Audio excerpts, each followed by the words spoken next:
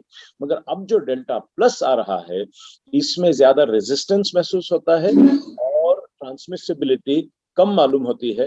مگر یہ ابھی دیکھنے والی بات ہے. اللہ تعالیٰ سے ہماری دعا ہے کہ وہ کم ٹرانسمیسیبل ہو اور اس میں تباہی کم مچے انشاءاللہ. انشاءاللہ. ڈاکٹر صاحب، وزارت صحت ہیلتھ منسٹری نے 3 ریاستیں مہاراشٹرا، مدھیہ پردیش اور کیرلا کو مشورہ دیا ہے کہ وہ ڈیلٹا پلس سے متاثرہ اضلاع میں قابو پانے کے لیے اقدامات کریں.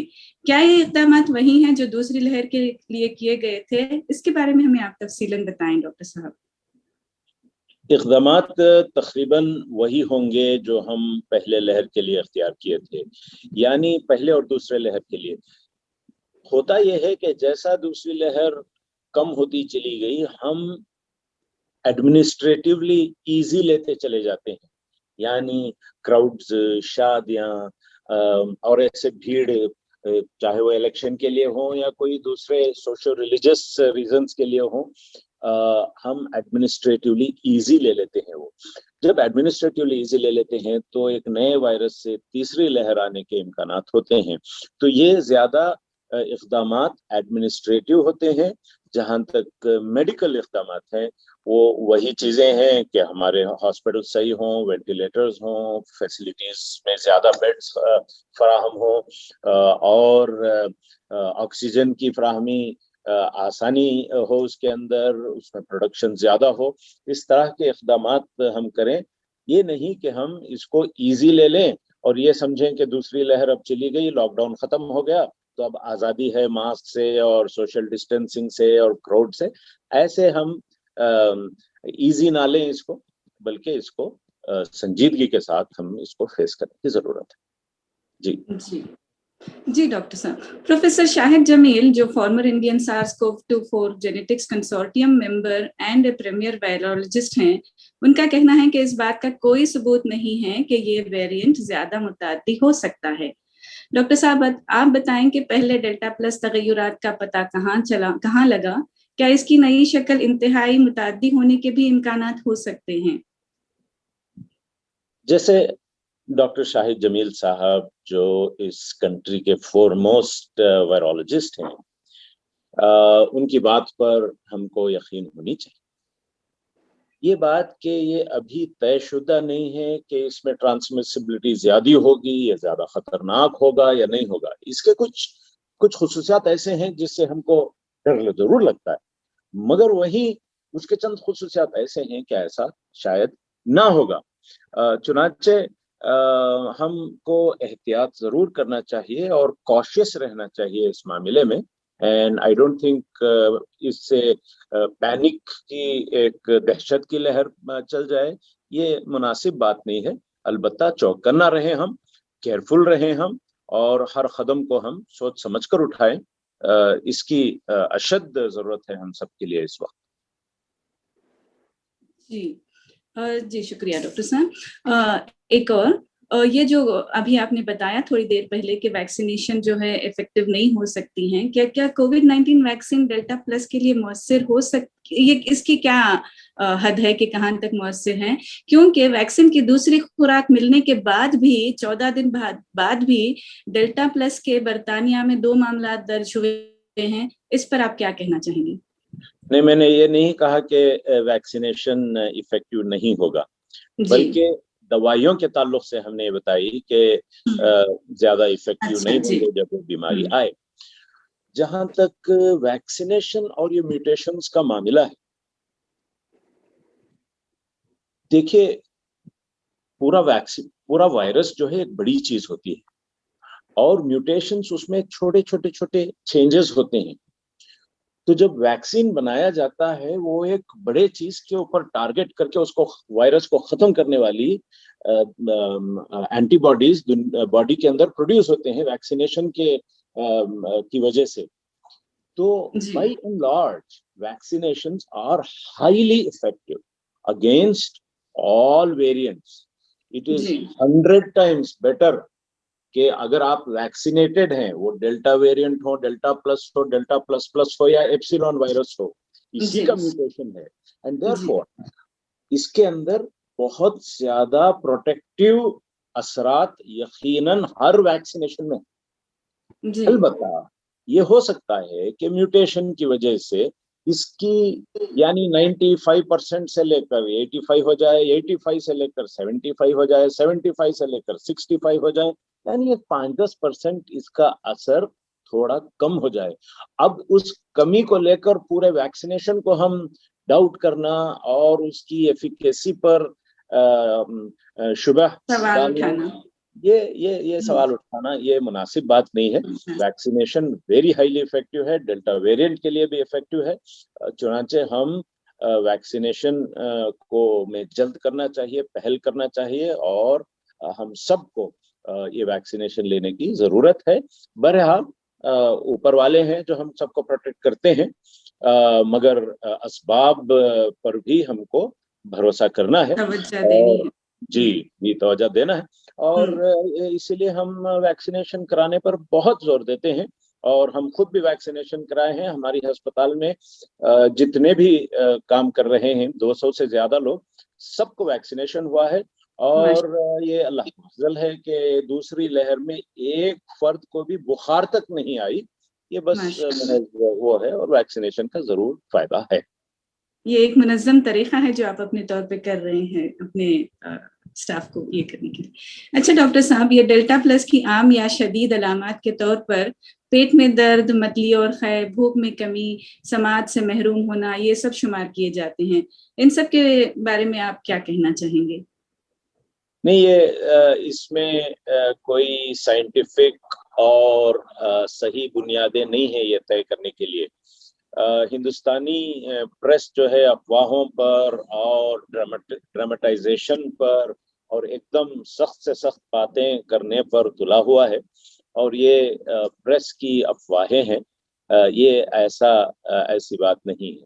البتہ وہی چیزیں بخار, سردی, زکام, کھانسی اور ملٹی سسٹم انوالومنٹ یقیناً اس میں ہوتا ہے. اس میں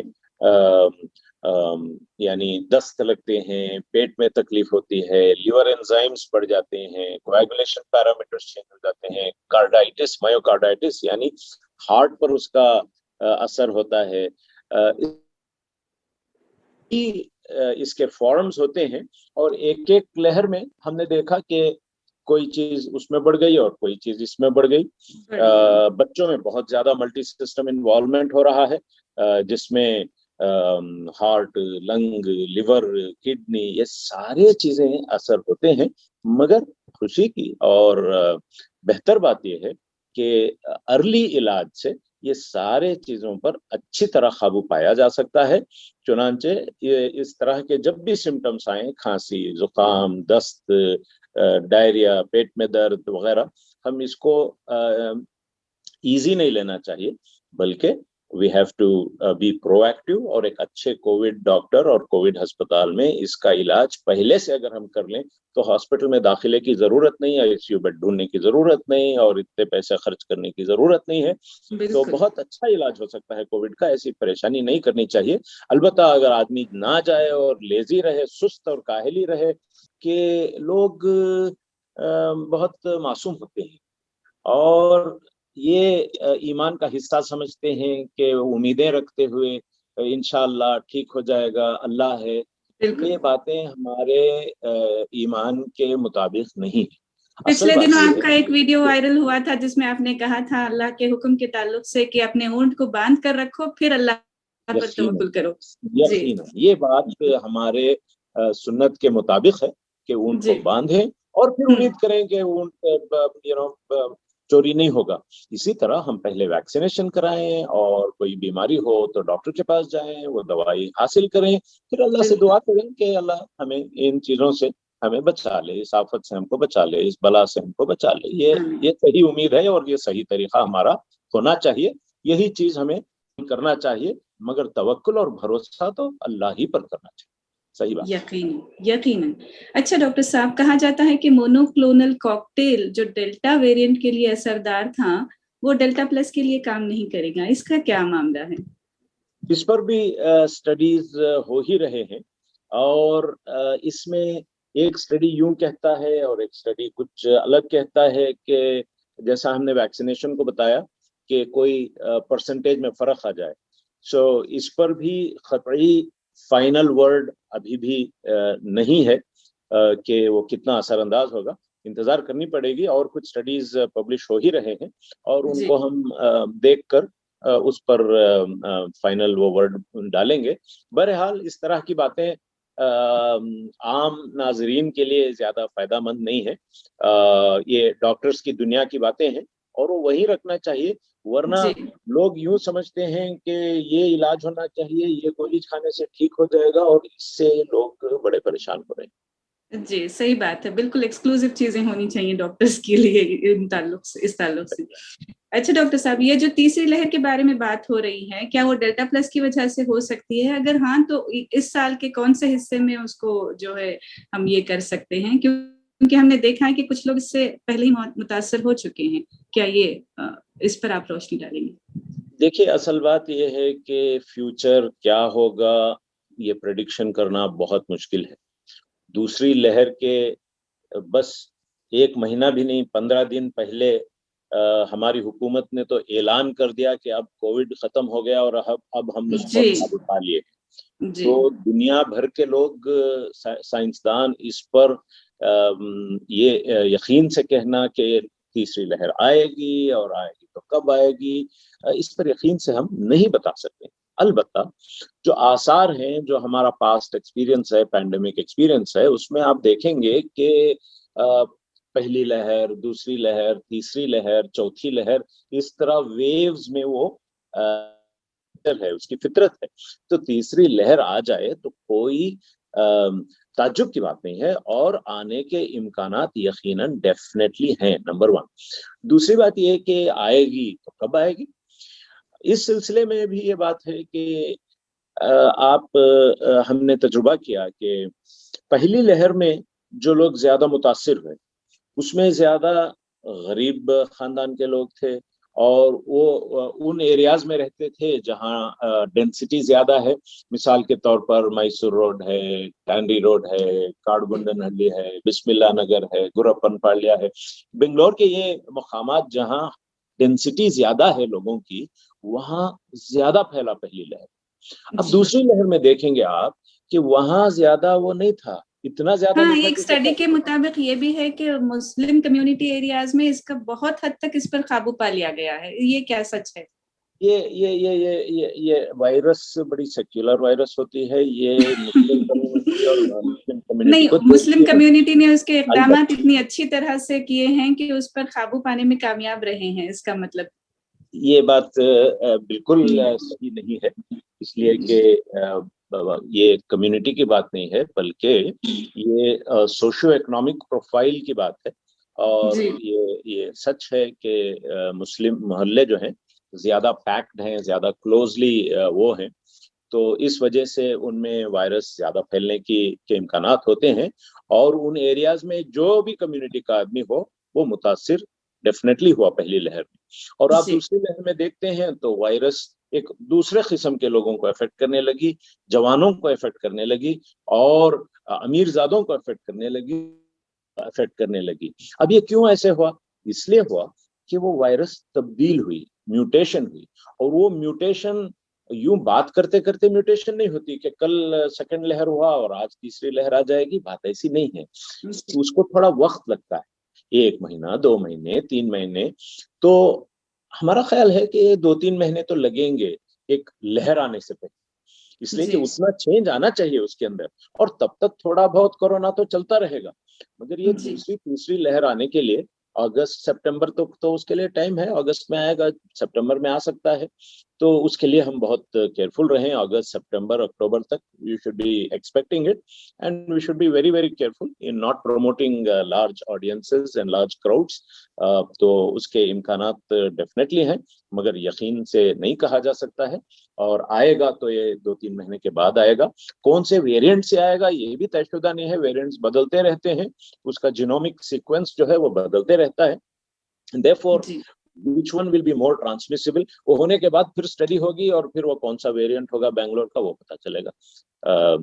یہی ہم کو امید کرنا چاہیے کہ ایسا نہ ہو, مگر ہو تو انشاءاللہ. ہم تیار رہیں اور چوکنا رہیں. اچھا، یہ ابھی جو اسکول کالجز وغیرہ کھولنے پر غور کیا جا رہا ہے، ابھی کھلنے تک شاید اگست سپتمبر تو ہو ہی جائے گا، اور اسی دوران ہم تیسری لہر بھی ایکسپیکٹ کر رہے ہیں، تو اس پر ہم کیا کر سکتے ہیں، کس طرح دیکھیے اس میں ویو پوائنٹس الگ الگ ہیں، اور دنیا بھر میں کئی ممالک نے اسکولس کو کھلا بھی رکھا ہے، کئی ممالک میں اسکولس کو بند بھی رکھا ہے، کئی ممالک میں اسکولس کو کھلا رکھ کے کووڈ کی ٹیسٹنگ کڑی نظر رکھی ہے کووڈ پر. تو اس طرح کے بہت سارے تجربات ہیں دنیا کے اندر اسکولس اور کالجز کے لحاظ سے.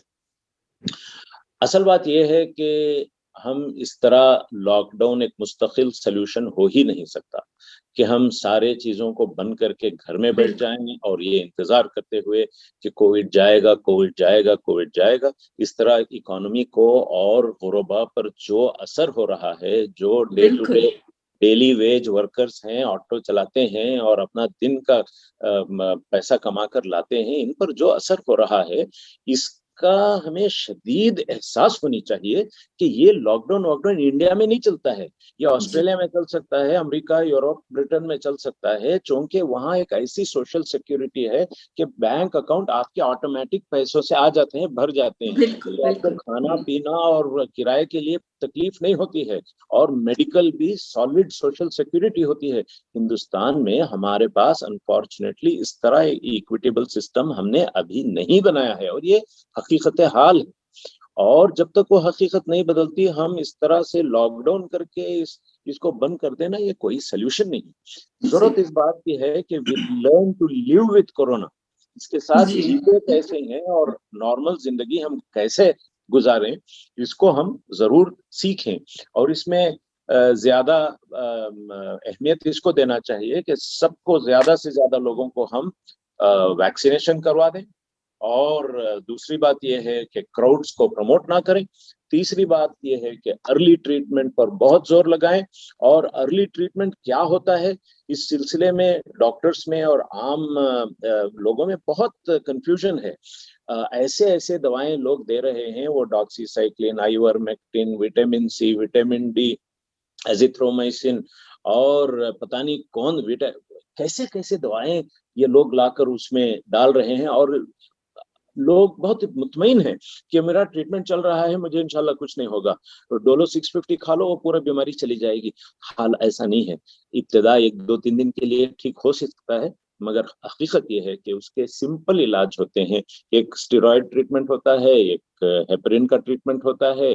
یہ سمپل گولیاں، سمپل دوائیں اگر لے لیں تو 98% لوگ ٹھیک ہو جاتے ہیں. بہت کم لوگوں کو وہ ضرورت پڑتی ہے.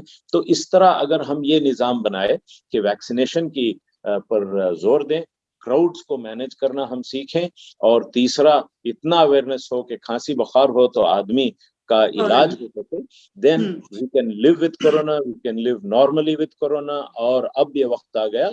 1-1.5 سال پہلے یہ حالت تھی کہ ہم اس کو پہچانتے نہیں تھے اور اس کا علاج نہیں جانتے تھے، اس کا مینجمنٹ نہیں جانتے تھے. اب ہم اس میں بہت میچور ہو چکے ہیں. اس طرح ہندوستانی شہریوں کو یہ تو ظلم ہو جائے گا اگر ہم غریبوں کا خیال نہ کریں. تھوڑے سے راشن بانٹنے سے یہ کام ہمارا پورا نہیں ہوتا ہے. مسئلہ حل نہیں ہوتا ہے. غربا بہت پریشان ہے. اس لیے we have to learn to live with corona, not to run away from corona. یہ کوئی سلیوشن نہیں. تو حالت یہ ہے کہ ہم کو سکولز بھی بہت احتیاط کے ساتھ کھولنا شروع کر دینا چاہیے، مارکیٹس کو بھی کھولنا چاہیے، مساجد کو بھی کھولنا چاہیے، مگر اس میں سوشل ڈسٹینسنگ ضرور ہو. اس میں بخار اور زکام اور سمٹمز پر نظر ہو، اور وقتاً فوقتاً کووڈ ٹیسٹنگ آسان کر دی جائے. وہ ناک والا ٹیسٹ سے نکال کر وہ تھوک والا ٹیسٹ کر لیں، بہت ایزی ہوتا ہے. تو اس طرح کی ٹیسٹنگ کو ہم اسٹینڈرڈائز کر لیں. یہ this is the way to live with corona. اور that is what we think we should do, although there are many people who may disagree with that view. جی، تو کالجز کھولنے سے پہلے یہ ضروری ہے کہ طلباء کا ویکسینیشن کرا دیا جائے. بہتر ہے کہ ویکسینیشن کرایا جائے اور ان کا ٹیمپریچر باقاعدہ دیکھا جائے، اور کوئی بخار ہو تو ان کی کووڈ ٹیسٹنگ ہو. یہ زیادہ صحیح اور بہتر چیز ہے. جی اچھا، ایک اور سوال ڈاکٹر صاحب، یہ جو تیسری لہر بنیادی طور پر کہا جا رہا ہے کہ بچوں کو متاثر کرے گی، اس کے حفاظتی انتظامات کے بارے میں ہمیں بتائیں، اور بچوں کے لیے ویکسین کا کیا معاملہ ہے؟ اب تک کوئی اس بارے میں خاص خبر نہیں آئی ہے۔ جی ابھی تک کوئی ویکسین بلو 12 ایئرس کے لیے اپروو نہیں ہوا ہے، جی اور پریکٹیکلی 18 سال کے اوپر ہی اس وقت دیا جا رہا ہے، بٹ کچھ کنٹریز میں 12 تک بھی دیا جا رہا ہے، اس سے زیادہ یہ دیا نہیں جا رہا ہے۔ اب تک کے جو وائرسز ہیں وہ بچوں پر بہت نرم ہے اور الحمدللہ۔ رحیمانہ ہے۔ حالانکہ بچے بھی اس میں یقیناً افیکٹ ہوتے ہیں، پہلی لہر میں بھی ہوئے، دوسری لہر میں بھی ہے، اور امکان یہ ہے کہ تیسری لہر میں زیادہ ان پر نمبرز بڑھ جائیں گے، تیسری لہر اگر ہو تو اس کے امکان ہے۔ بہتر ہے کہ ہم بچوں کو اس سلسلے میں بچا کر رکھیں، بٹ یہ بھی اسٹڈی ہے کہ جب بچوں میں یہ مس-سی وغیرہ جس کو کہتے ہیں ملٹی سسٹم انفلیمیٹری ڈیزیز، اس میں علاج بہت افیکٹو ہے، بہت افیکٹو ہے علاج۔ تو so therefore early treatment is very very effective, although we do see mortality in children also, and therefore we have to live with it. I mean, this is something that cannot اس سے بھاگ نہیں سکتے ہیں۔ Definitely some people will die, some children will die, we will lose that. It's a very very painful thing. اس سے بہت دکھ ہوتا ہے، مگر اس کا سلوشن ابھی ویکسینیشن کے ذریعے تو ابھی تیار نہیں ہے۔ ارلی ٹریٹمنٹ ہی اس کا بیسٹ بیٹ ہے جس کو ہم لے کر آگے بڑھنے کی ضرورت ہے۔ اچھا، کوئی ایسا خاص تجربہ آپ کا اس دوران کووڈ لہروں کے دوران آپ اپنا ہمارے ناظرین کے ساتھ شیئر کرنا چاہیں گے ڈاکٹر صاحب؟ کوئی خاص تجربہ؟ تجربے بہت ہیں، مگر ہمارے دوستوں کو، بہت خاص دوستوں کو جو ہم ساتھ اٹھتے بیٹھتے رہے، ان کے اموات کو دیکھ کر بہت ہی تکلیف ہونے لگی۔ اب کوئی مجھے فون کرے کہ کووڈ ہوا ہے، مجھے آ کر دیکھے، میں بہت ڈرتا ہوں، بڑی پریشانی ہوتی ہے کہ 10 15 20 دن کے بعد یہ میرا دوست چلے جائے تو مجھے ایسا ہوتا ہے۔ اس کے باوجود اتنی محبت، اتنی دوستی اور اتنی وہ ہونے کے باوجود دوستوں میں بھی میں نے یہ پایا کہ ٹریٹمنٹ کے لیے جلد آتے نہیں۔ I am talking of the highly educated people. کل مجھے ایک صاحب کا فون آیا کہ ان کو بیچارے بہت موٹے بھی ہیں، اور موٹاپا اس بیماری کے لیے بڑا خطرناک ہے۔ اور کل ہی کی بات بتاتا ہوں میں کہ صاحب 135 کلو ہیں، یعنی بہت زیادہ ان پر موٹاپا ان کا بہت زیادہ ہے، 135 کلو۔ اب یہ کووڈ آ کے 5 دن ہو گئے، اور وہ ایسے ہی دوائیں، وہ ایزیترومائسن، آئیورمیکٹن، ڈاکسیسائکلین وغیرہ لے رہے ہیں، اور اب ان کا سیچوریشن گر رہا ہے۔ اور اب مجھے وہ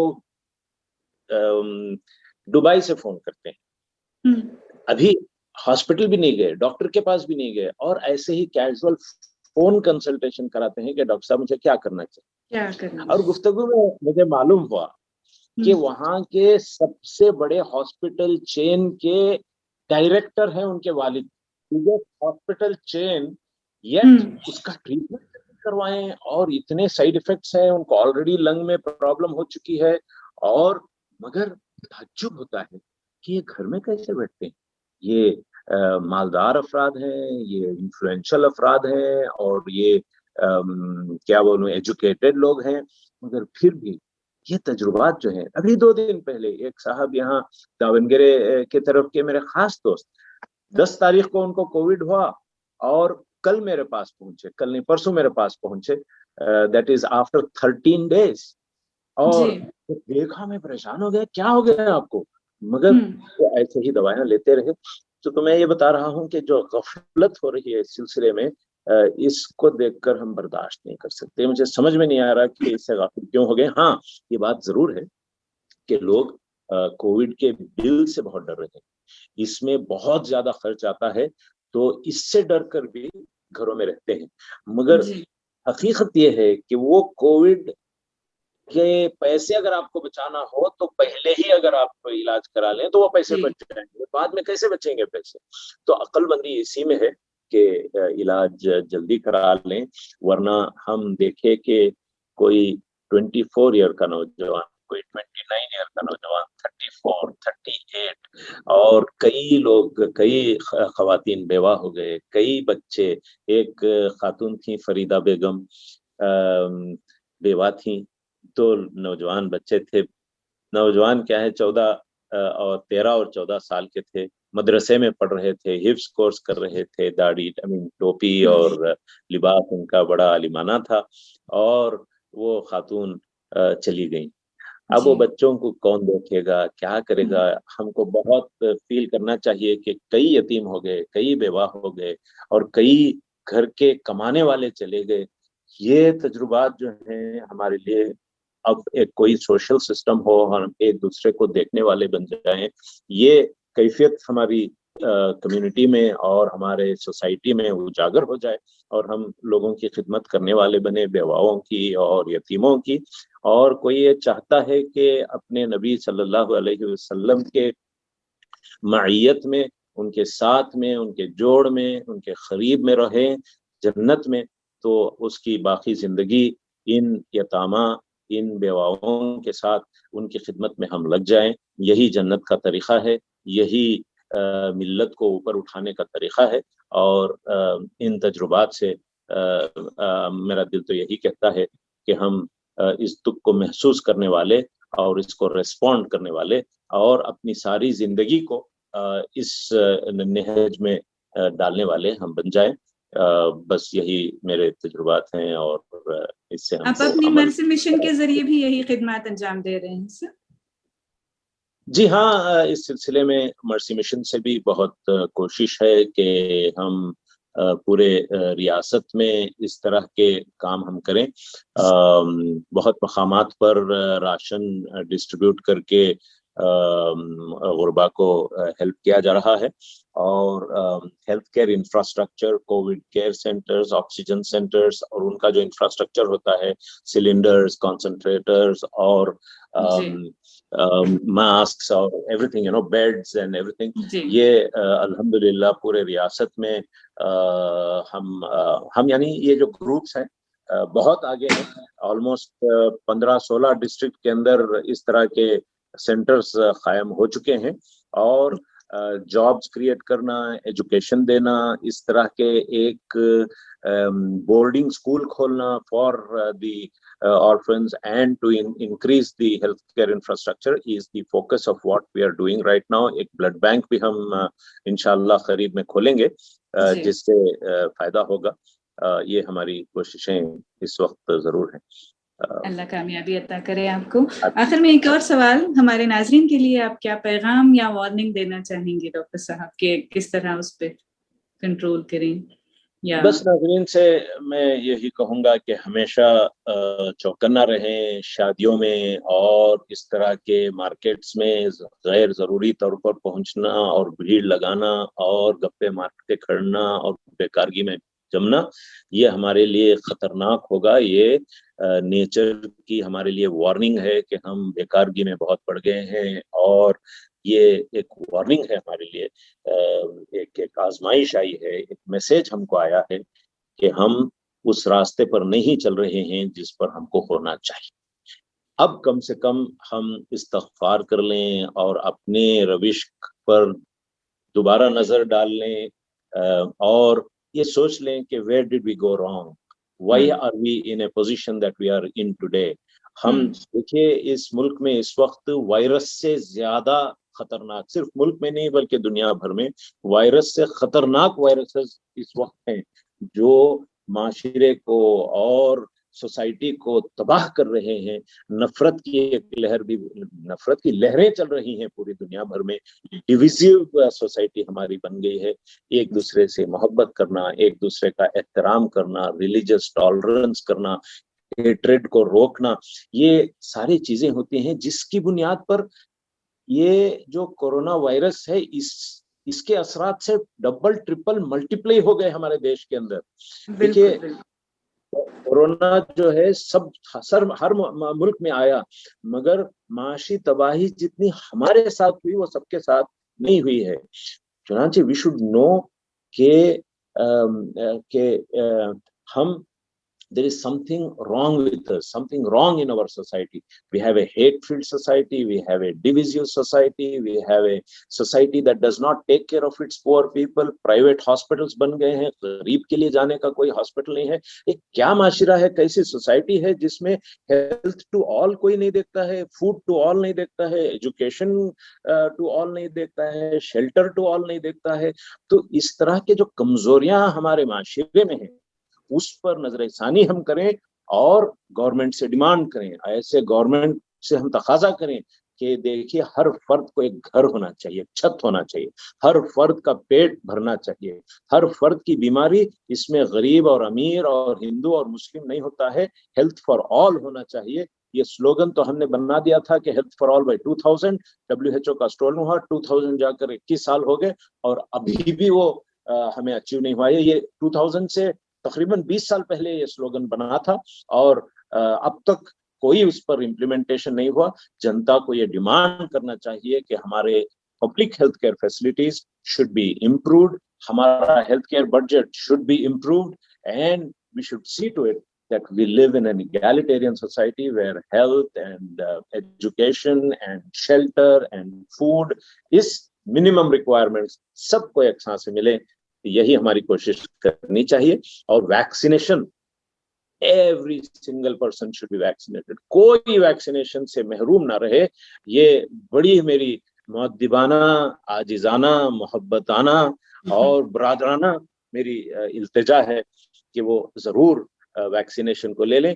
یہ جو کانسپیریسی تھیوریز ہیں کہ اس کے اندر کوئی دوسری چیزیں ہیں اور پتہ نہیں کیا کیا، دیکھے اللہ سے دعا کریں کہ اللہ تعالیٰ اس شر سے اللہ ہم کو بچائے. اگر ویکسینیشن میں واقعی کوئی شر ہو تو وہ سے بھی اللہ ہمیں بچا لے گا. یہ کوئی مشکل کی بات نہیں ہے. چنانچہ اس کے زیادہ امکانات یہی ہیں کہ ویکسینیشن بہت ہی زیادہ فائدہ مند ہے.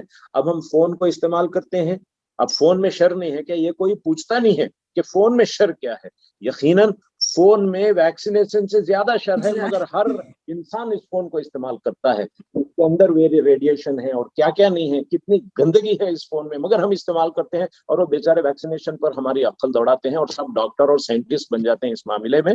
اس معاملے میں ہم بہت ایک علمی سطح کی بات کریں اور ویکسینیشن کو لیں، اور اس کے سائیڈ ایفیکٹس ہو سکتے ہیں اور ہوں تو اللہ سے دعا کرے کہ اللہ تعالیٰ ہمیں اس سے محفوظ رکھے، بچا لے، اور ہمیں جتنی عقل ہے، جتنے اسباب پر ہماری نظر ہے، اس ریشنالٹی کے ساتھ ہم کام کریں گے. اللہ تعالیٰ باقی ہمارا کام کرے گا. وہی ہمارا حافظ ہے، وہی ہمارا ولی ہے، وہی ہمارا پروٹیکٹر ہے. تو انشاءاللہ ہم سب اچھے رہیں گے. اس سے کوئی گھبرانے کی بات نہیں، مگر ہمارا کام ہم کو کرنا چاہیے. جی بہت بہت شکریہ ڈاکٹر صاحب، ہمارے ناظرین کے لیے انتہائی اہم معلومات فراہم کرنے کے لیے. بہت بہت شکریہ آپ کا. السلام علیکم.